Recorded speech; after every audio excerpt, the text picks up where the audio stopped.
أعوذ بالله من الشيطان الرجيم بسم الله الرحمن الرحيم وصلى الله على المبعوث رحمة للعالمين وعلى آله وصحبه ومن تبعهم بإحسان إلى يوم الدين وبعد. Assalamu alaikum wa rahmatullahi ta'ala wa barakatuh. Aujourd'hui, je voudrais vous parler d'un sujet qui est extrêmement important. Il s'agit bien évidemment de l'ostentation ou arriya en arabe, bamananko yeremayira, voilà, ou bien yereyiraya. Tout d'abord, je vais essayer de définir ce mot afin qu'on puisse savoir de quoi l'on parle. L'ostentation, c'est l'attitude de quelqu'un qui cherche à se faire remarquer. Comme vous le savez, le mot, le sens d'un mot peut changer ou peut varier selon le contexte où il est employé. Alors, c'est pas forcément mauvais que Y ou X s'habille bien pour que les gens l'apprécient. Ça, c'est pas forcément mauvais. Mais lorsque ce comportement est teinté quand il est teinté de la spiritualité, on va dire en ce moment-là, le sens peut changer. Dans notre contexte, l'ostentation, c'est quelqu'un qui pose des actes de bienfaisance en l'occurrence, dans le but que les gens l'apprécient, ou que les gens disent « Ah, mashallah, lui là c'est un bon musulman », ou même que les gens disent « Ah, celui-là vraiment, il fait des dons aux pauvres, hein. Il fait des dons aux pauvres, il ne garde pas son argent, voilà, il fait des dons aux pauvres ». Alors, ce comportement est tellement dangereux que le prophète sallallahu alayhi wa sallam, il va le qualifier de shirk al-asghar. Voilà, en arabe on dit shirk al-asghar, c'est l'associationnisme secret, ou flanika foya en bambara, kadofra alakan. Pourtant, le shirk, c'est la chose la plus détestable par Allah subhanahu wa ta'ala. C'est pourquoi il dit dans la sourate An-Nisa, verset 48, Inna Allah la yaghfiru an yushraka bihi wa yaghfiru ma duna dhalika liman yasha. Al-Aya. Il dit dans ce verset, certes, Allah subhanahu wa ta'ala ne pardonne pas celui ou celle qui l'associe à un autre Dieu. Il pardonne ce qui n'est pas le shirk, c'est-à-dire ce qui n'est pas l'associationnisme, à qui il veut. Jusqu'à la fin du verset.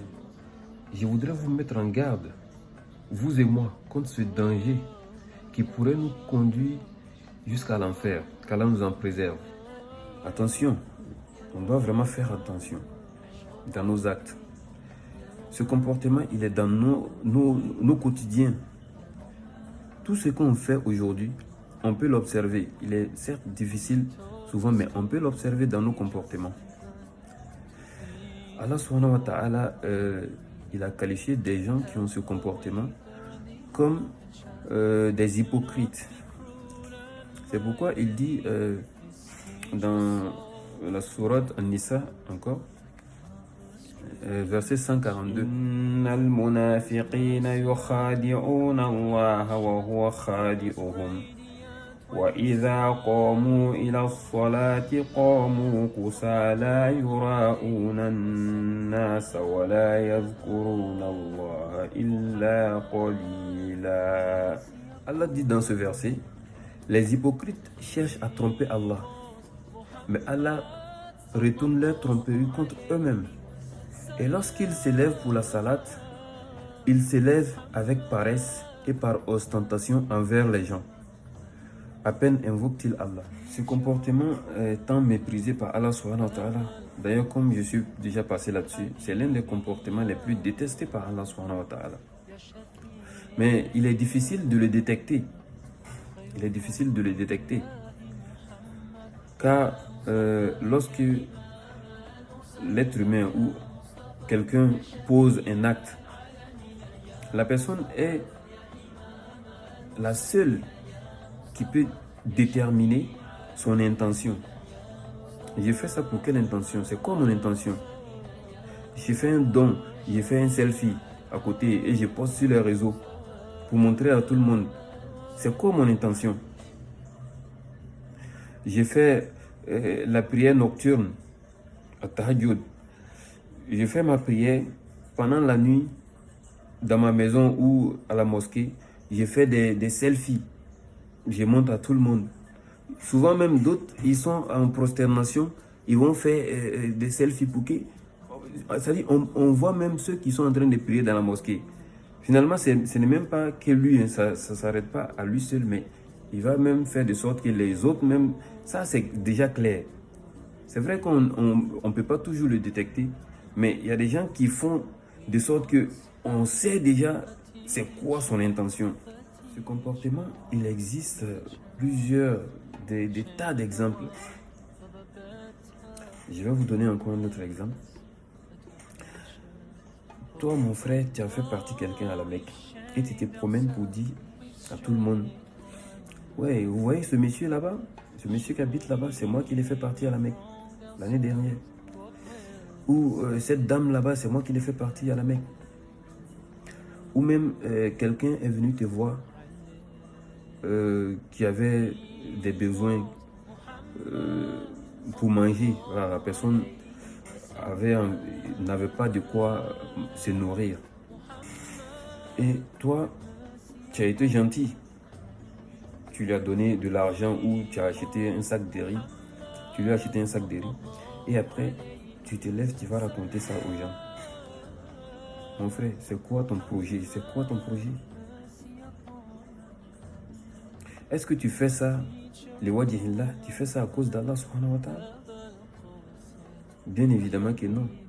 Parce que ce que tu as fait à cause d'Allah subhanahu wa ta'ala, ça doit rester entre toi et Allah subhanahu wa ta'ala.